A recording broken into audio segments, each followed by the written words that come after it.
The next segment of Is Your CPA Firm Secure Enough? Part 3 is Business Email Compromise.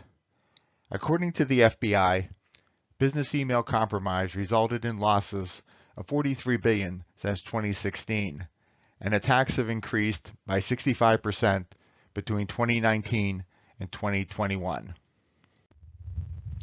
I'm Billozilinski, a certified information systems security professional with 30 years of experience managing IT systems for CPA firms in the Capital District. In order to guard against business email compromise, we must be able to identify suspicious emails and avoid them. So what makes an email suspicious? First, it impersonates a person of authority to gain your trust, such as a supervisor, government agency, or well-known corporation. Then it has a pretext to get you to open it. Examples of this are fear, something bad will happen to you if you don't; greed, something good will happen to you if you do; and compassion, something bad will happen to someone else if you don't. They have a sense of urgency to get you to act quickly, so you have less time to consider the validity of the message, and also provide a difficult to verify reason for keeping the message secret. Other characteristics are that the from and reply email addresses do not match, and that the message was unsolicited.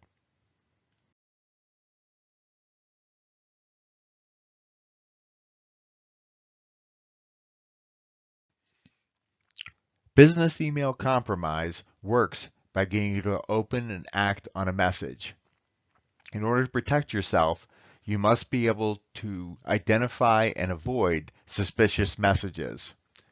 So what makes an email suspicious? The first characteristic is the message is unsolicited, which means you did not request it. The second characteristic is that the from and reply to addresses do not match. In our example, the message would appear to come from Bank of America, but the reply to address is not at bankofamerica.com. The third characteristic is that the message comes from a person of authority, which is used to gain your trust, such as a supervisor, government agency, or well-known corporation. The fourth characteristic is the message has a pretext to get you to open it. Examples of this are fear, something bad will happen if you don't; greed, something good will happen if you do; or compassion, something bad will happen to someone else if you don't. The fifth characteristic is that the message has a sense of urgency to get you to act quickly, so you have less time to consider the validity of the message. And lastly, the message has a difficult to verify reason for keeping it a secret, so you don't discuss it with others who might prevent you from acting. So here are the best ways how to prevent business email compromise.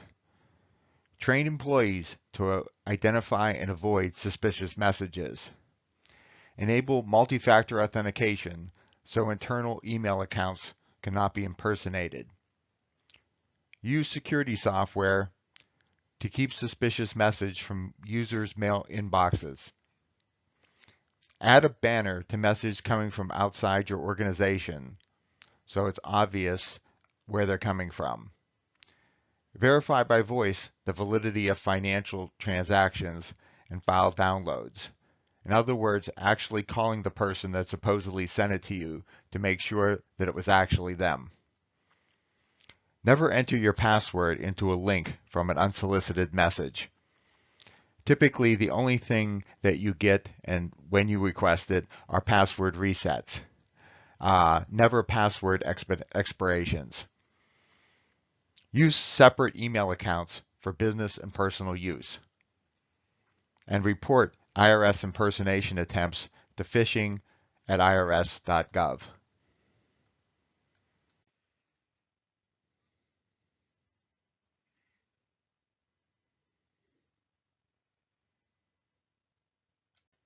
Thank you.